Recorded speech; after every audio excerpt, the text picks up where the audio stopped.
é triste a falta de sensibilidade do governo federal para problemas locais. O governo hoje federal, ele trata os estados igualzinho um banco trata uma pessoa. Espero que o governo federal, repito aqui, não vá querer tomar a empresa de Minas Gerais. Eu perdi pai e mãe num acidente de carro e o irmão mais velho em outro acidente de carro. Então eu não acho que não ter a estrada é o caminho. Para quem não quiser segurança do trânsito nem escoamento de produção, é só voltar para a Era Pimentel, porque estava tudo funcionando desse jeito lá. Ninguém tem dúvida que o Novo é um partido de direita e, portanto, ele não estará junto com o PT, nem o PSOL, nem o PCdoB nas eleições.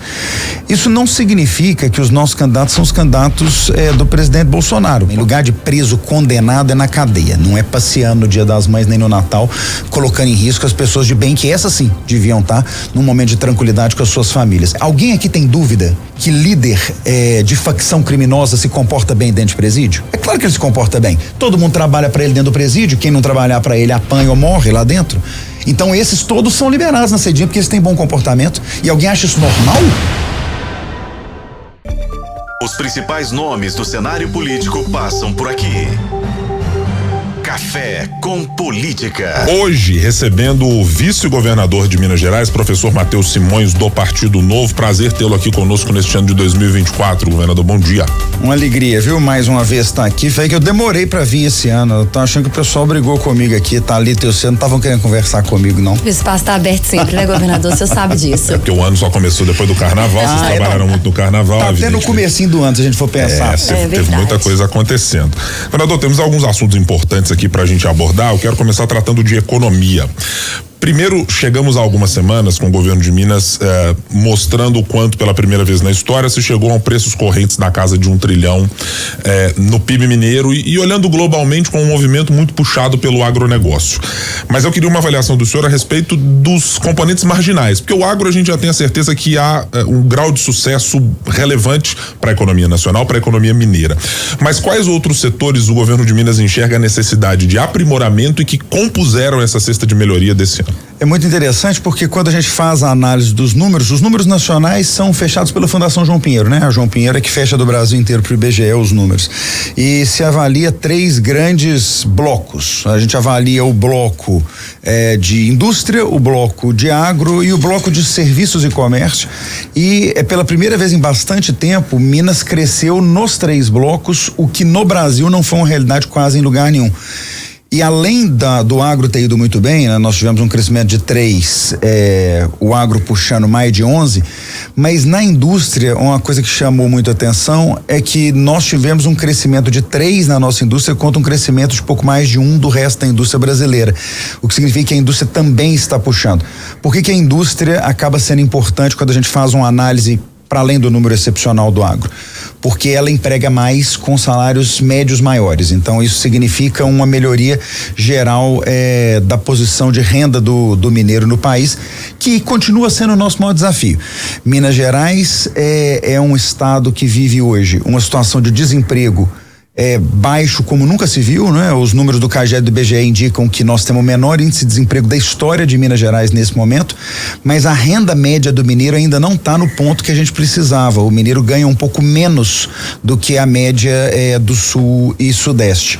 Então a gente olha para esse crescimento da indústria também com uma alegria grande.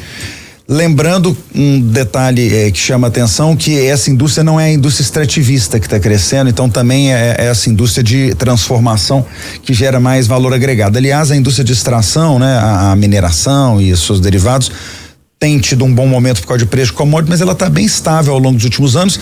E o dado interessante da agricultura é que a agricultura está encostando na mineração. Nós estamos agora a 5 bilhões de diferença da geração de riqueza anual entre o que mineração gera e o que a agricultura gera, o que eu acho que também é uma boa notícia.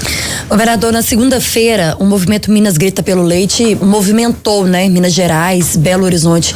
Esse movimento que foi no Expo Minas, mais de 7 mil produtores de leite, entidades políticas, e o senhor e o governador Romeu Zema subiram um tom contra o governo federal em relação à exportação de leite, está fazendo com que produtores mineiros percam aí as suas rendas e, claro, a economia, além de ficar bagunçada, muita gente que depende do leite, depende da agricultura, lá no final, em áreas que não estão tão distantes, né? A gente tem a mania de achar que o pequeno produtor está apenas no norte de Minas, em regiões distantes, o que não é uma verdade.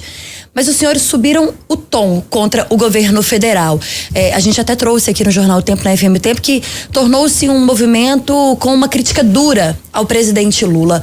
Mudou alguma coisa de segunda-feira para cá? O governo de Minas já tem uma esperança de que o produtor rural, o produtor de leite, vai conseguir voltar a ter essa expectativa de melhoria naquilo que ele faz?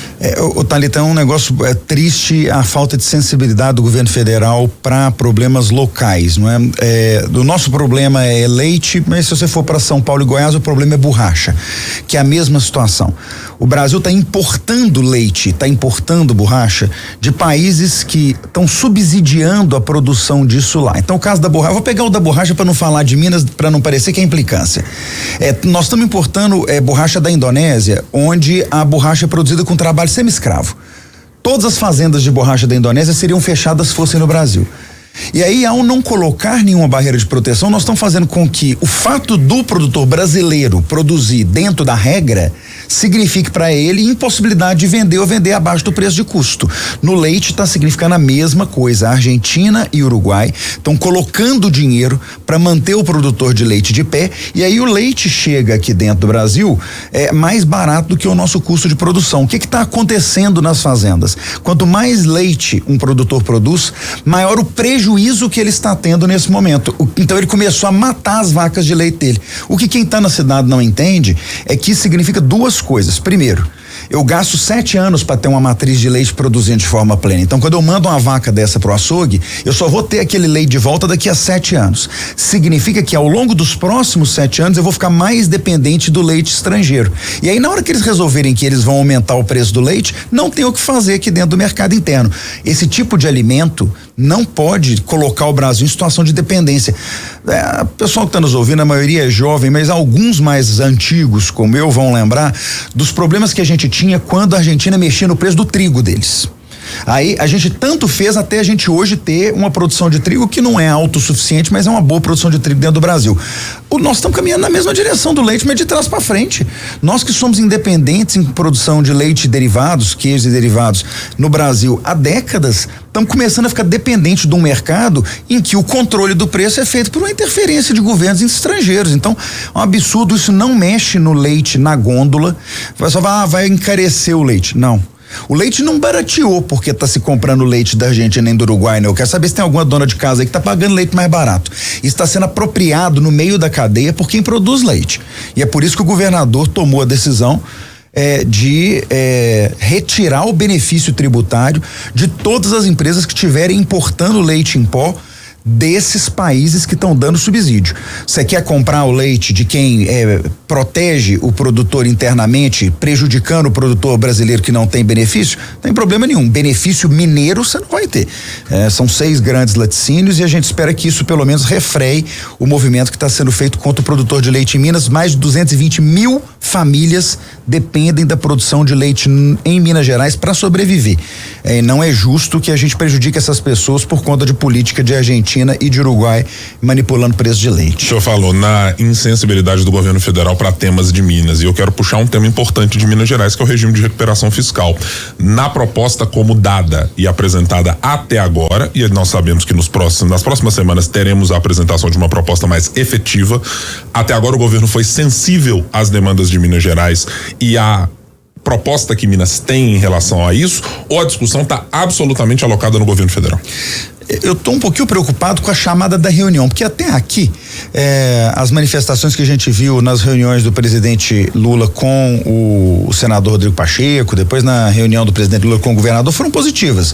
O presidente mostrou que entende o problema, só que se vocês observarem, semana passada apareceu uma notícia de que o governo federal ia propor uma mudança na forma de reajuste das dívidas dos estados.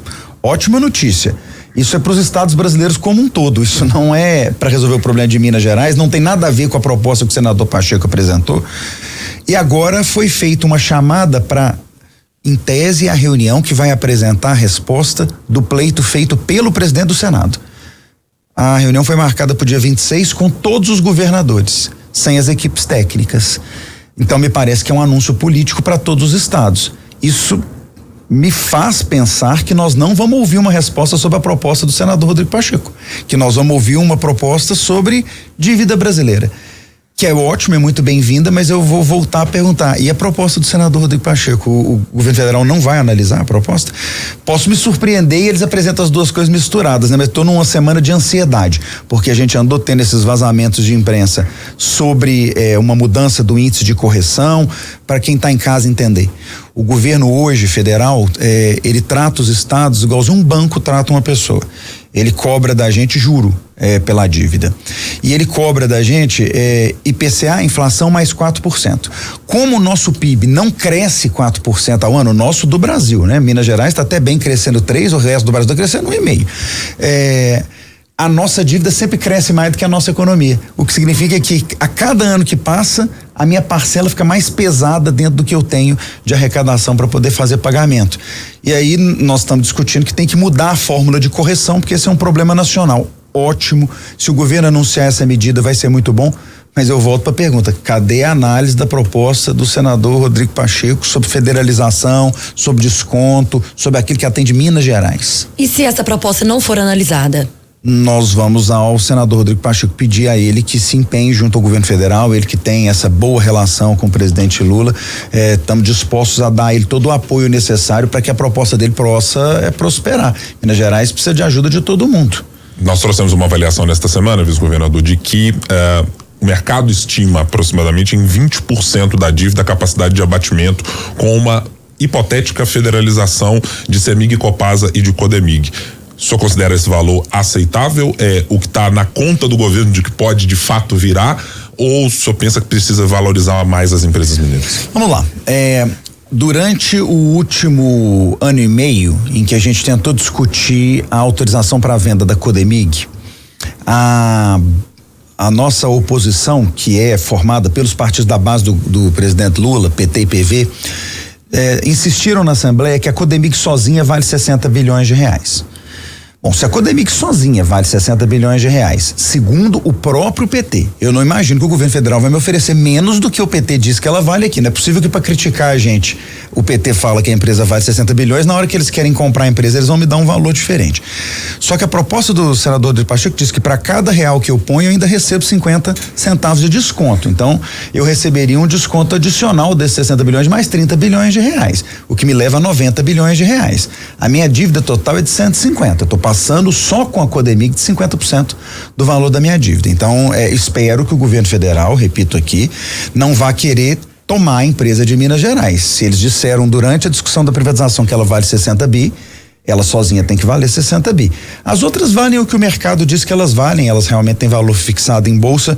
A gente imagina que a nossa participação na CEMIG vale alguma coisa próxima de 7 bilhões de reais e a nossa participação na Copasa em torno de 4 bilhões de reais, segundo o mercado. A gente tem que discutir o fato da gente ter o controle, qual que é o prêmio que a gente ganha por isso, mas o grosso desse valor, segundo o próprio PT diz aqui em Minas, é na Codemig, que eles querem federalizar. Governador, na última vez que o senhor esteve aqui com a gente, ainda em 2023, no finalzinho do ano, né? O senhor revelou uma preocupação em relação à possibilidade do pagamento da dívida, de como isso poderia impactar a vida do mineiro, impactar os serviços que o Estado oferece. A que nível está essa preocupação hoje? Já há um plano B pensado pelo governo de Minas? Essa preocupação aumentou? O plano B é o que a gente vai ouvir na sexta-feira. O plano A do governo de Minas continua sendo o plano de recuperação econômica do Estado, o RRF, que nós estamos praticando, nós estamos executando ele, né? Porque muita gente fala, o RRF vai ser ruim pro o RRF já está em vigor, né? Há mais de um ano. Nós já estamos em recuperação fiscal, o STF confirmou isso recentemente. O que o STF disse é que nós temos até 16 de abril, ou seja, menos de um mês agora, para ou aprovar a lei na Assembleia, que nos permite adesão definitiva ao RRF, ou apresentar ao Supremo essa proposta alternativa do governo federal. Por isso que nós estamos esperando a reunião do dia 26, semana que vem, terça-feira, para que a gente possa então, com a União, ir ao STF e mostrar qual é a alternativa que nós estamos trabalhando.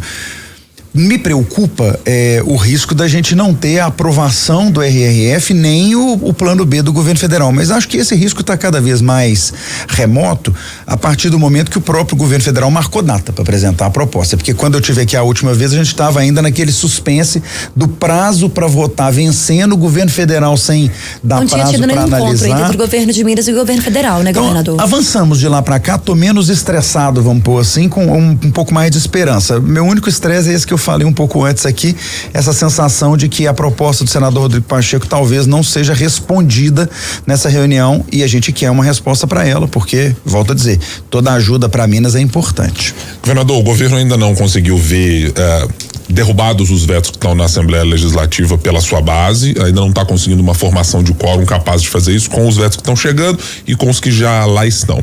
Mas eu quero lhe perguntar sobre uma questão marginal que surgiu nesta discussão, que foi uma CPI, tá aí na fase de coleta de assinaturas, a respeito das concessões feitas pelas rodovias. O senhor já tinha feito um diagnóstico, já nas conversas no primeiro mandato do governador Meuzema, dizendo, estradas são um problema gigantesco. No segundo mandato era um problema, na virada do ano já era um problema muito crítico e que exigiu muito do Departamento de Estradas e Rodagem. Uma CPI, neste momento, é boa ou ruim ou não faz diferença? Eu acho assim, eu fico me perguntando se efetivamente o que nós vamos discutir é a concessão de estrada ao invés dos problemas das estradas. Se a gente quiser fazer uma CPI sobre o estado das estradas de Minas Gerais, eu acho ótimo. A gente vai ver, por exemplo, que o governo anterior ao nosso gastava 300 milhões de reais por ano para manter estrada. Esse ano nós vamos ter quase 3 bilhões de investimento em estrada.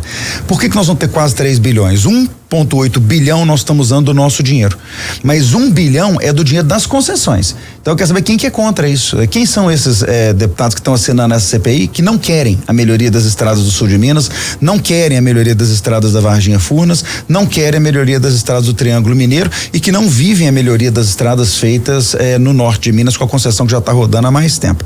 Então, assim, é um pouco de proselitismo, né? Porque é claro que quando você começa a cobrar o pedágio, quem passa ali com frequência sofre um primeiro impacto, isso acontece sempre, eu entendo, mas é aquilo que eu digo para a população quando eu vou na cidade. Nós temos a opção de ter pedágio e estrada ou não ter nem pedágio nem estrada. Não ter nem pedágio nem estrada a gente já tem hoje. A situação da maior parte das nossas estradas é essa. A estrada tá péssima.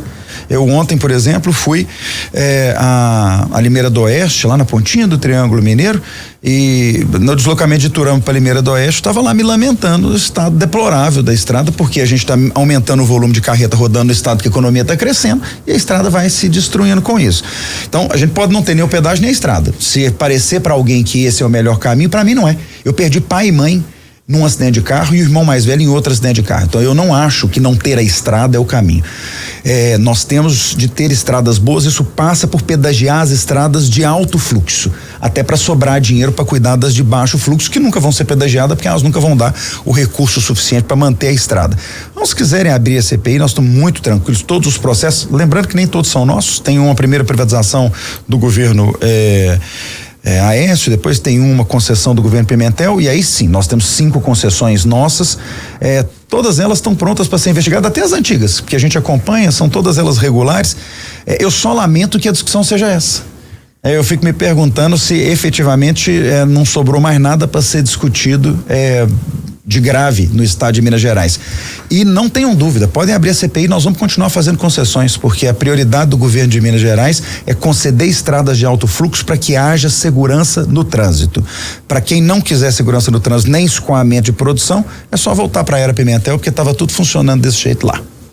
Governador, falar em estrada, em trânsito, eu vou fazer uma pergunta que está chegando muito no nosso WhatsApp, aqui no WhatsApp da 91.7 FM, da FM Tempo, em relação à vistoria veicular. Na última vez que eu esteve aqui também, a gente tocou nesse assunto. O sindicato das empresas que são cadastradas para fazerem hoje no estado a vistoria veicular acionou nessa semana o Tribunal de Contas, denunciando o que eles chamam de falta de serviço entregues aos empresários, a má distribuição nesse serviço, e eles falam também de uma falta de transparência do governo para esses empresários. Tem algum planejamento para melhorar aquilo que começou com atraso? O senhor também falou sobre isso aqui com a gente, que parece que está caminhando a passos lentos ainda aqui em Minas Gerais. Essa semana eu estive renovando a minha carteira, fui fazer um exame de vista e médico lá no Jardim Canadá. Eu moro em Nova Lima, então meu sorteio foi para ali. e pensava como o serviço hoje é melhor do que aquele que existia antes da gente ter as clínicas conveniadas, né? Não tem nem comparação o que existia quando eu tirei carteira a primeira vez e o serviço que a gente tem hoje. Sentei, esperei com tranquilidade, fui atendido com velocidade, fiz o pagamento com Pix. Então, e aí eu vejo que no caso da vistoria veicular, nós vamos ter a mesma trajetória, né? Tirar esse serviço de dentro da estrutura do governo é ganho para todo mundo. Diminui a corrupção, melhora a velocidade. Agora, é um serviço novo em Minas Gerais e obviamente que romper com o jeito que a gente fazia essa vistoria ao longo de 50 anos, através da Polícia Civil dentro dos Detrans, para um modelo que não está mais dentro da polícia e agora tem empresas privadas, é um modelo de transição que traz algum sofrimento. Eu espero que a gente possa continuar avançando. Curiosamente, Thalita, hoje eu estava limpando o meu telefone de mensagens antigas e aí eu comecei a arquivar em determinado momento do ano passado as mensagens que eu recebia de SCVs, porque era a mesma mensagem padrão. Eu arquivei e estava vendo que eu tô sem receber mensagem dessas pessoas especificamente há um tempo, ou pelo menos não com as reclamações que a gente tinha no mês de setembro. Elas são de setembro, quando a gente estava ainda nas vésperas de começar o serviço. E aí eu já vi que essa semana passada eu comecei a receber alguns outros tipos de reclamação. Eu comparei as duas, falei, bom, a gente evoluiu bastante. Setembro, em que a gente não tinha o serviço funcionando, para agora que nós estamos com problemas no funcionamento do serviço, nós já demos passos, mas estamos dando outros. Acho que as empresas têm razão em parte das reclamações, o sistema, a interação com o governo ainda está lenta, mas para o consumidor final já melhorou muito. E eu acho que isso é importante dizer. As SCVs têm um papel importante, as empresas de vistoria importante nessa nova estrutura, e a gente vai ter um contato cada vez mais próximo delas para fazer com que elas tenham tranquilidade e o usuário também tenha. Tá. Governador, quero lhe perguntar sobre uma outra questão. O próximo dia 4 de maio tem um encontro do Novo, e aí a gente tem que tratar de política também, porque o partido está se movimentando muito nesse ano. O Partido Novo vai se apresentar com que rosto nas eleições de 2024? E a minha pergunta se deve, por exemplo, a um simbolismo da presença do governador Romeu Zema, por exemplo, no ato do ex-presidente Jair Bolsonaro na Avenida Paulista. O Novo será mais próximo do bolsonarismo, o Novo terá uma cara diferente do bolsonarismo, o Novo será mais de centro-direita. Que partido vai ser colocado nas urnas para as eleições municipais nesse ano? Eu acho que ninguém tem dúvida que o Novo é um partido de direita e, portanto, ele não estará junto com o PT, nem o PSOL, nem o PCdoB nas eleições. Isso não significa que os nossos candidatos são os candidatos do presidente Bolsonaro. Posso dar vários exemplos em que isso é bem evidente. Por exemplo, Belo Horizonte, nós temos um nome colocado na disputa, o nome da secretária Luísa Barreto. O presidente Bolsonaro tem outro nome colocado, o nome do nosso deputado da base de governo, deputado Bruno Engler. Mas há lugares em que há coincidência. O pré-candidato à prefeitura de Contagem, por exemplo, o deputado Júnior Amaral, tem todo o apoio do Novo na sua candidatura contra a administração do PT na cidade. Inclusive, possivelmente o vice. E possivelmente o vice. Então, eu acho que o que existe é uma decisão do Novo de marcar posição em mais de 100 municípios, com candidaturas a vereador, em vários delas tendo também candidato a prefeito ou a vice-prefeito, mas entendendo que a gente precisa se afastar de um modelo de esquerda de administração, porque esse modelo tem frustrado os brasileiros. Quem não percebe isso, dá uma olhadinha no último ano de governo federal e vai ver que o Brasil não avançou. Isso não significa que a gente vai se misturar na disputa personalizada entre a personalidade Lula e a personalidade Jair Bolsonaro. A gente acha que isso de alguma forma prejudica a discussão eleitoral, porque a gente para de discutir os problemas da cidade e começa a discutir problemas que estão lá em Brasília, longe do município. Governador, a Câmara dos Deputados aprovou ontem o projeto contra a saidinha dos presos. O governador Romeu Zema já tinha sido bem enfático aqui em Minas Gerais depois daquela tragédia com o sargento Roger Dias e comemorou ontem, inclusive, essa aprovação. Queria também uma fala do senhor em relação a isso. Thalita, nada vai trazer de volta o sargento Dias, nem as outras pessoas que são vítimas de violência por presos em saidinha. Mas eu vou repetir aqui uma coisa que eu já disse ao governador também: lugar de preso condenado é na cadeia, não é passeando no Dia das Mães nem no Natal, colocando em risco as pessoas de bem, que essas sim deviam estar num momento de tranquilidade com as suas famílias. É uma forma de ressocialização. Fantástico. Vamos trabalhar para melhorar a condição dentro do presídio e para ressocializar depois que ele cumprir a pena dele. Então, desculpe interromper, governador, mas é só para esse ponto ficar claro. O senhor acha que qualquer condenado não deva ter progressão? A progressão de pena ele pode ter, saidinha ele não pode ter. Não. Porque saidinha significa que ele não está na progressão para estar na rua naquele momento, mas como a data é importante, a gente libera ele assim mesmo. Gente, alguém aqui tem dúvida que líder de facção criminosa se comporta bem dentro de presídio? É claro que ele se comporta bem. Todo mundo trabalha para ele dentro do presídio, quem não trabalhar para ele apanha ou morre lá dentro. Então esses todos são liberados na saidinha porque eles têm bom comportamento. E alguém acha isso normal?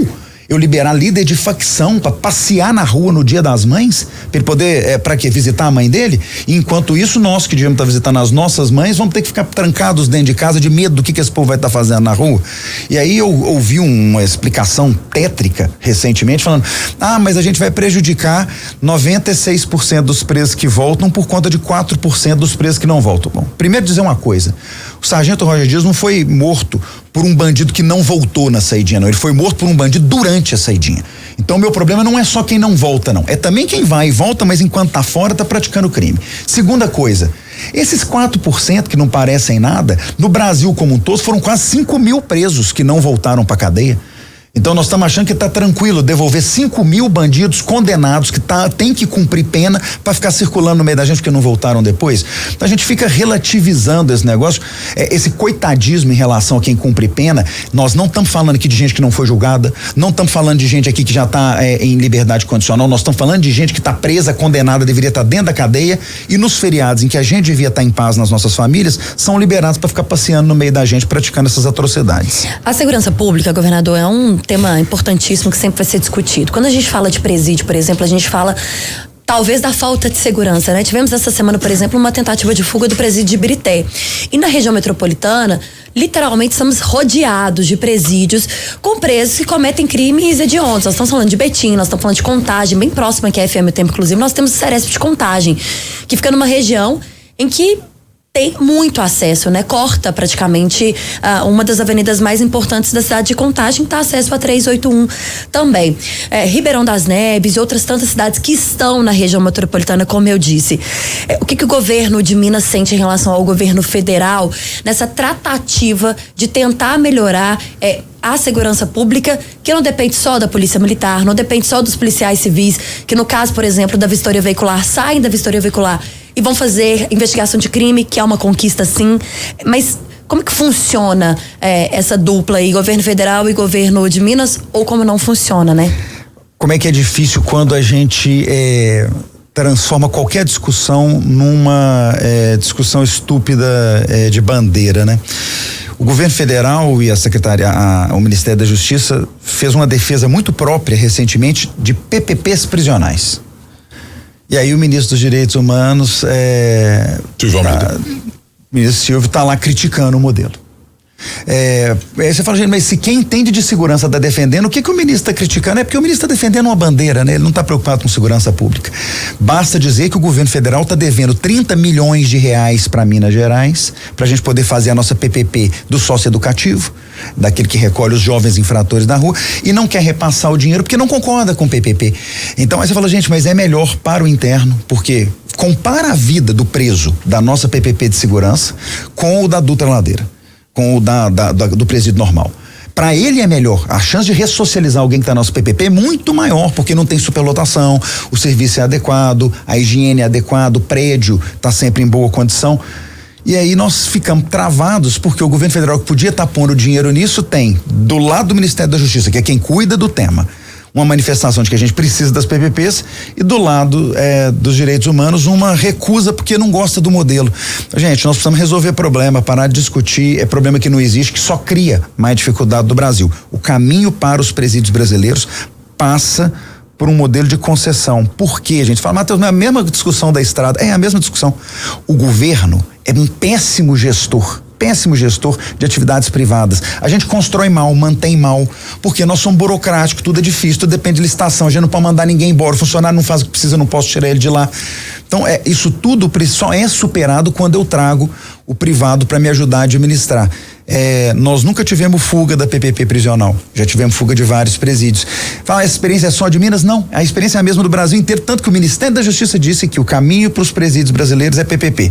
Mas a gente está travado no dinheiro que podia estar vindo de Brasília por conta do Ministério de Direitos Humanos. Como não temos tido uma política prisional que indique a diminuição do número de presos entrando, o senhor considera que no caso de Minas Gerais, por exemplo, o modelo de PPP, seja do socioeducativo quanto do atual já existente, deva ser utilizado e expandido? A gente deveria sim expandir, enquanto a gente não consegue expandir no socioeducativo, não tem solução. Um interno no socioeducativo custa a bagatela de R$11 mil por mês. Tá certo? Assim, só para quem está em casa entender. Manter um interno no socioeducativo hoje custa mais de R$10 mil por mês para o governo do estado. Então, se a gente não passar para um modelo mais barato, mais leve, fica inviável recolher os menores infratores e a gente vai acabar colapsando nesse sistema. O preso comum, ele custa pra gente um pouco mais de R$3 mil por mês, que também para mim é um valor absurdo, mas a gente precisa melhorar a disponibilidade de vagas no sistema. Então, enquanto não vem PPP, nós temos construído novos presídios. E os presídios não podem ser pequenos. As pessoas falam, mas na minha cidade tinha uma cadeia pública de 50 vagas, fechou. É claro, gente, porque para manter um presídio de 350, 500 presos, eu preciso de quase o mesmo tanto de agentes de uma pequena cadeia de 70 presos. Porque eu preciso ter um para administrar, eu tenho turnos diferentes, então eu tenho que ter gente na porta em vários turnos. A escala ideal é acima de 350 vagas e a gente está construindo novos presídios, estamos até estudando algumas técnicas que os estados do sul já têm de construção em alta velocidade, presídios que ficam prontos em menos de 8 meses, para a gente poder ter uma condição melhor de segurança. Presídio superlotado acaba sendo um ambiente de proliferação do crime, e quando eu falo que eu sou contra a saidinha, não sou a favor de tortura de ninguém morando num lugar que não cabe às pessoas, eu estou dizendo que essas pessoas tinham que ficar recolhidas, para isso tem que ter vaga. Nós estamos conversando com o vice-governador de Minas Gerais, professor Matheus, do Partido Novo. No Café com Política, hora do bate-pronto. Você já conhece muito bem o quadro, como vereador, como vice-governador, como secretário, como tudo. Deixa eu fazer a primeira pergunta relacionada à campanha eleitoral. Campanha de Luísa Barreto e de Lucas Gonzalez. Qual é o limite de composição? Alguma força política pode se juntar a essa chapa? Nós estamos prontos a construir uma solução de centro-direita por Belo Horizonte. O projeto contra a saidinha de presos, aprovado na Câmara. Uma vitória, agora nós precisamos garantir que os presos fiquem presos. Repactuação do Acordo de Mariana. Qual é a expectativa pessoal de Matheus Simões de que a solução seja dada em 2024? Desejo muito grande que o governo federal perceba o tamanho do prejuízo que ele nos causa quando ele atrasa a mais importante negociação de reparo ambiental da história do país. A dívida de Minas com a União. Um problema que, se não for resolvido, leva ao colapso da nossa economia. Feliz de saber que tanta gente está junto nessa briga, preocupado por não ver do governo federal um pouco mais de velocidade na resposta. Vice-governador, professor Matheus Simões, do Partido Novo, muito obrigado pela conversa, sempre muito boa aqui conosco na FM O Tempo. Até uma próxima oportunidade, governador. Obrigado, Guilherme, obrigado, Thalita, é uma alegria sempre estar com vocês aqui. Ótimo.